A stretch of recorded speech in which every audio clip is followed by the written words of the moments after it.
Unlike today, there wasn't really any money to be made in the cattle business. And I had already tried sheep the first 3 years we moved out here. And I decided I wasn't cut out to be a shepherd. I was just looking for something different and something that we could maybe make money on, but might be interesting and fun.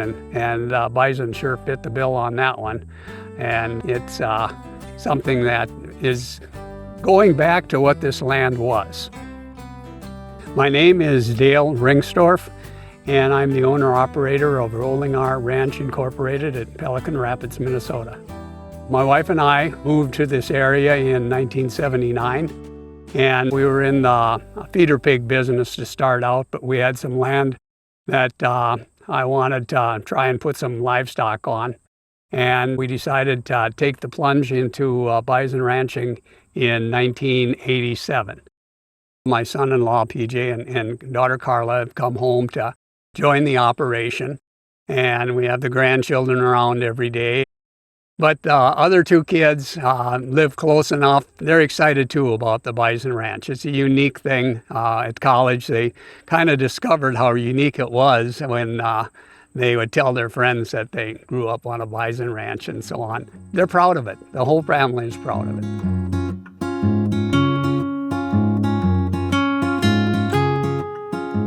Well, I'm the edge of being an environmentalist. I'm concerned about things like that. And I was, just going to do it on a small basis. I thought this is, native prairie, and putting bison back on that is just kind of a neat thing to do.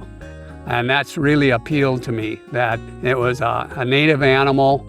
And when I was doing both hogs and bison, I was spending so much time taking care of the hogs because cold weather, hot weather, they're just vulnerable to everything. And the bison at that time, such a contrast. They weren't vulnerable to anything. They could take the cold, they could take the heat, and they're just a wonderful adapted animal to this climate around here. But they do take more management.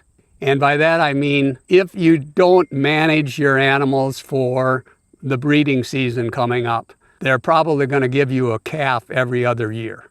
So you're going to have to try and manage your pastures, put them out on nutritious grass, the most nutritious grass you can during breeding season, or supplement with some grain or something like that. So you get their energy up there and you get a calf every year. And then when you work the animals in the fall, you do need stronger corrals because they're a wild animal, yet they're going to, try to get out. Their tendency to jump over things, so you're going to have the corrals higher. And it's just a whole different experience working bison than it is working cattle. And it's best if you get into the bison business that you maybe visit some ranches and watch them do it before you get into it.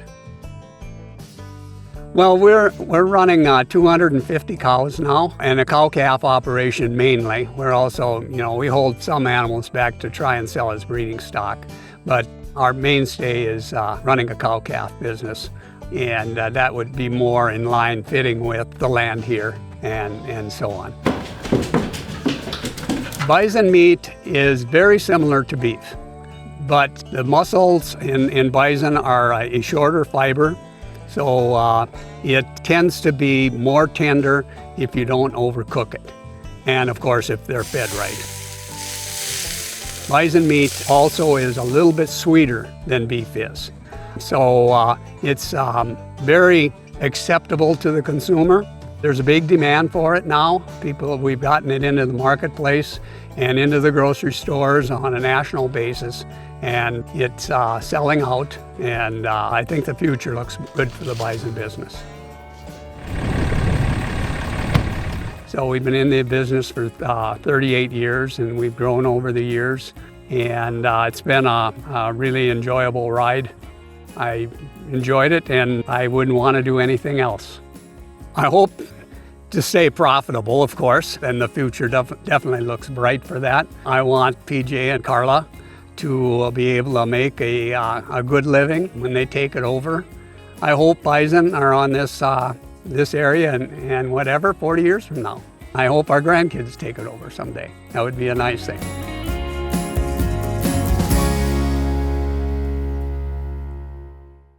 Funded by the Minnesota Arts and Cultural Heritage Fund, with money from the vote of the people of Minnesota on November 4, 2008.